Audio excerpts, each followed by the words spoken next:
schön. Now we have the car.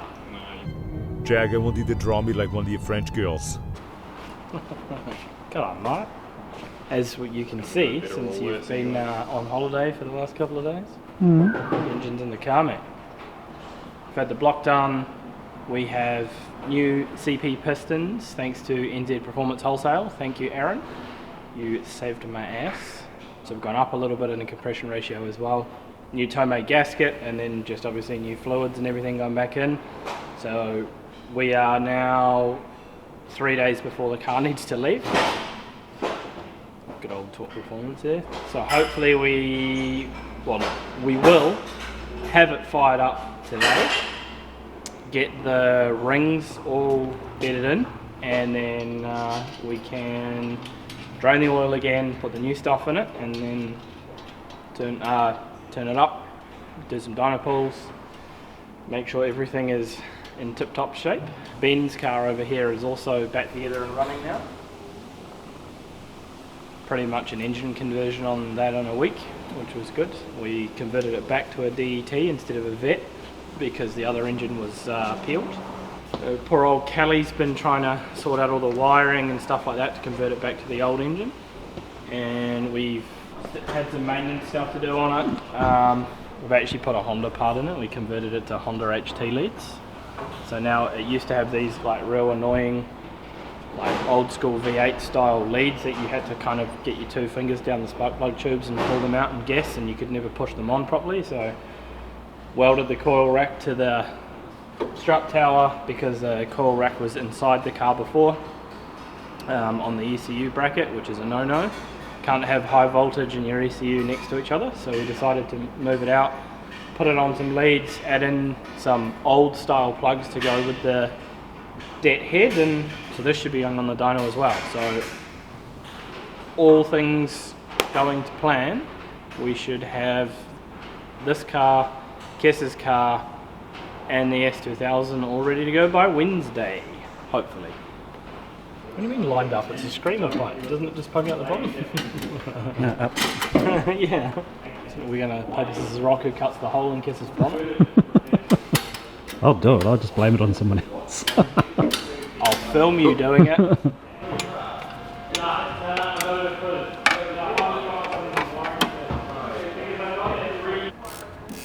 This is romantic. It's romantic. You look at my elbow. Did you ever know that you're my hero?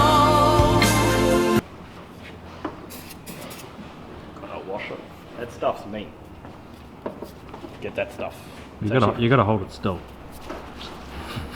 Can you read it? It's actually for motorbikes, but we use it for cleaning like engine covers and stuff. It doesn't dry like slimy, and it makes stuff come out real nice. And it does actually leave a coating on there, which is quite a good protection. Get all the schmutz off. It's actually for cleaning motorbike fairings. Right, everybody tickle Tony. Tickle me, Tony. Tickle me, Tony. That's him on the weekends. That's how he got in this mess.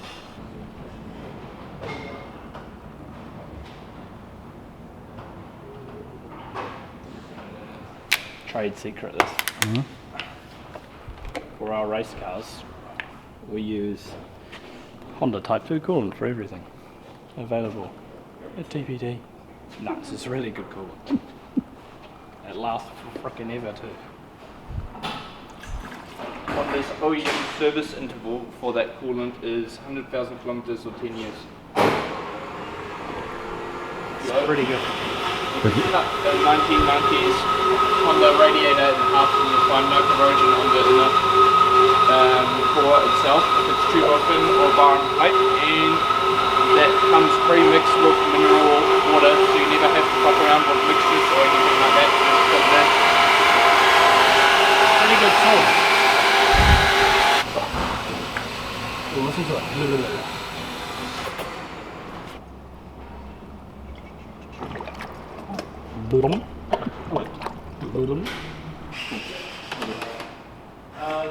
Wow. Ja. hour. Did you mischief?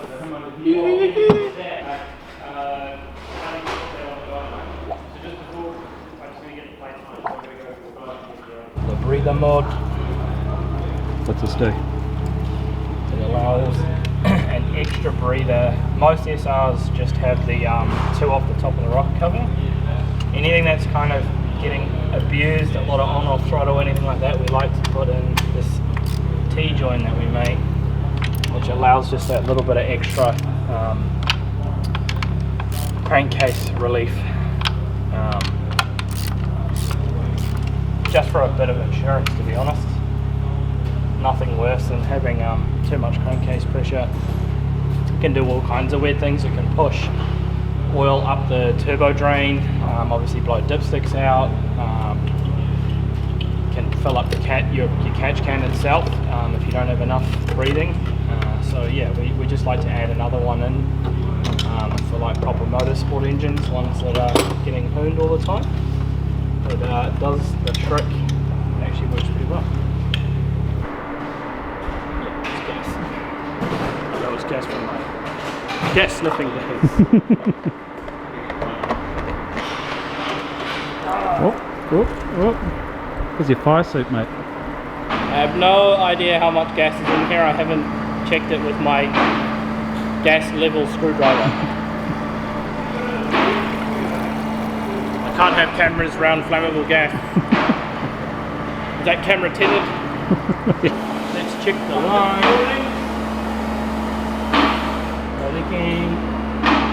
Go again.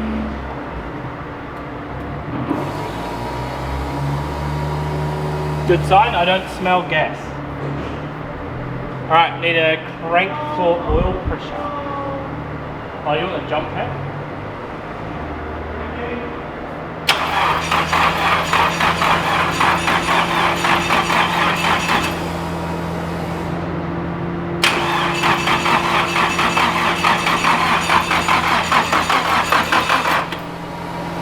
Hey, it sounds like it's got compression now.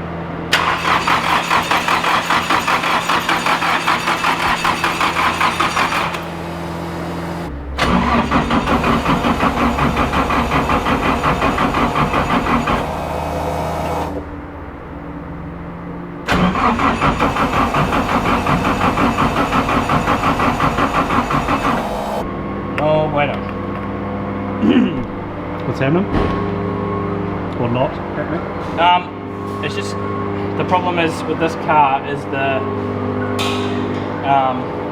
power cables and everything are quite small, and it's got a small battery and everything like that. We normally can't, well, the engine being apart, put it back together, I can't crank the car fast enough to get the oil pressure before we try and start it. So we're just going to have to come up with a way that we can get this some more juice to the starter motor. We can crank it and get some more RPM speed. We're just going to try start it, and then hopefully we get oil pressure like pretty much instantly. Otherwise I'm just going to kill it because we're not seeing enough RPM to actually get oil pressure.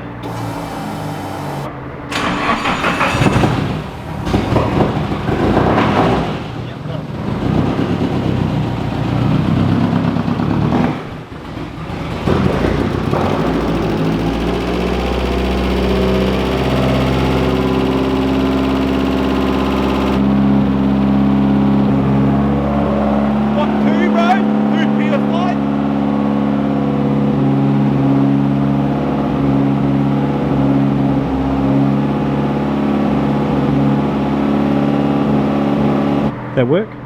Yep, got oil pressure. Just got a slight miss. I can hear going bum bum bum. So before I keep revving it and trying to bed in those cylinders, I'll make sure we're not misfiring and flooding a cylinder, because there's nothing you want more than a fresh cylinder dead. So safer to check than bear the bad consequences.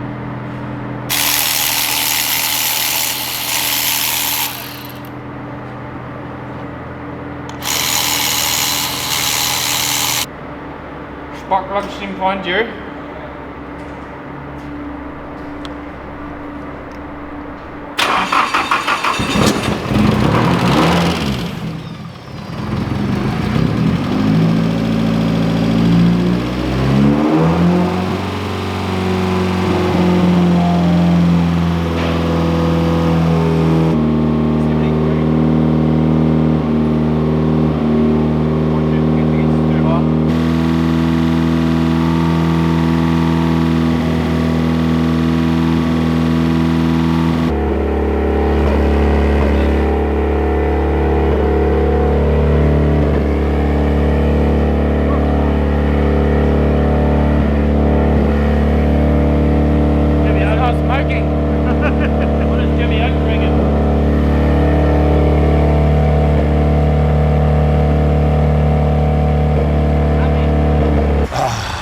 I love the smell of exhaust. It's clean. We need to check pushing time. Yeah, we just need to get that first heat cycle done to bed in the up and downy things. I think they're called rings. So all good? Yeah, all good. Not smoking. It's not smoking. We had a bit of a noisy lifter when it started, but Multiple. I know they were soaked and everything like that at the assembly process, but it's what it is. They got oil pressure now, so they're all happy. First initial startup saw like high 80s, so we're good with that. Also have to have a look and make sure we got no leaks. We're going to reset the base timing now, lock it on with the health tech, and yeah, I think we're pretty much on track. We've got a couple more heat cycles to do as well, and then we're going to run it up on the dyno a little bit, and then bring it back out here, dump all the oil, cut the filter open, and then put the racing sauce in it and see what it does. Make some power. It should actually make a little bit more power with the extra compression, so I'm hoping pretty stoked with that. Tony and I got this smashed out pretty quick. He got the long block in on Friday and we got all the accessories in, and yeah, pretty happy. It's definitely worse startups that could have happened. Something could have come out the bottom, might not have held fluid, all the good stuff. But no, it sounds good. You Miss New Booty. This our expert over here, eh? Another one done and dusted. Should do some cool stuff down at D1. Mighty yes,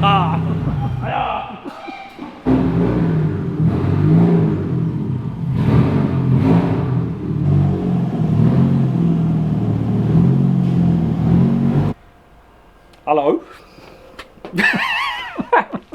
Hello. You are a thug. Yes. I always have really fucked up intros, eh? We just said Dan's fucked up intros. Do a whole episode on it. We've got Benn Fanderlinde's car, so he races in Pro Sport for D1NZ. This car has only ever been out on the track, I think it was Hampton Downs round. Unfortunately, the turbo blew. After having the bonnet up and everything and looking at it, once it came to us, we figured out that they actually plumbed the wastegate completely wrong and it was infinity boosting, so it had a shaft failure. The turbo blew itself to pieces, ball bearings fell out of it, went down the turbo oil drain and ended up in the sump. But they replaced the turbo, they brought the car to us and said, you know, can you get it retuned?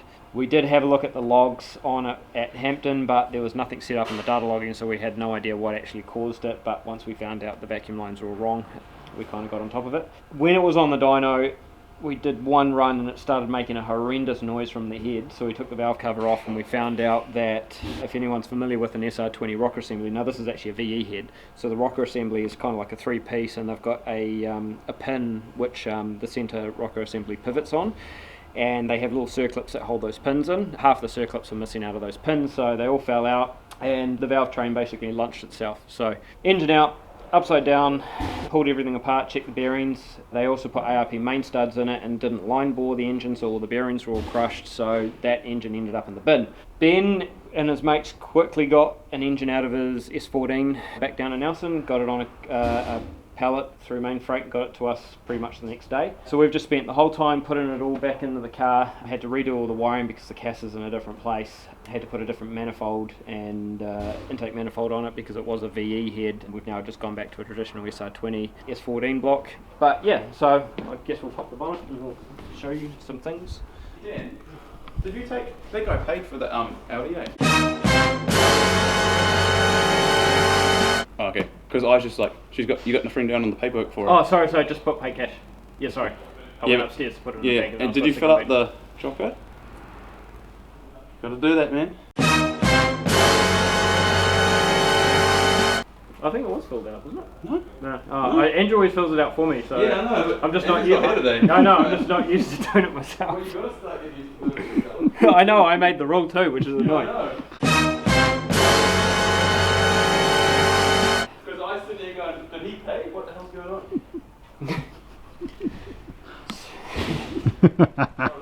So we've had to do quite a bit of work to actually get this engine to run because it's been set up for a VE. There is a few differences. Number one was actually the intake manifold was completely different. So the engine came with a factory manifold, but we were running top feed injectors and everything. So we got a gritty manifold from Racer Products next door, a new Aeroflow fuel rail which we had to mod to fit that manifold a bit.